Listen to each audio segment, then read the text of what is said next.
কিন্তু এই আবু সাইদের প্রাণহানি হয়েছে, এমনটি আসলে তার প্রতিবেশীরা, তার এলাকার মানুষরা, তার সুশীল সমাজরা বলছেন।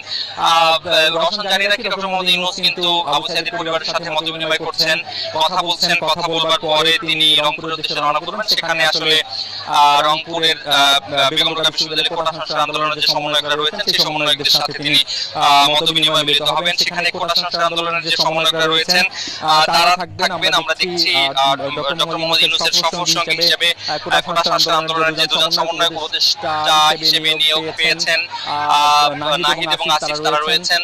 কোটা সংস্কার আন্দোলনের অন্যতম সমন্বয়ক আমরা আক্তারকে দেখতে পাচ্ছি, ডাকসুর সাবেক সমাজসেবা সম্পাদক আমরা সাজিদকে দেখতে পাচ্ছি। একই সঙ্গে ডক্টর মোহাম্মদ ইউনূসের সঙ্গে রংপুরের যে প্রশাসনের শীর্ষ কর্তারা রয়েছে তাদেরকে আমরা দেখতে পাচ্ছি।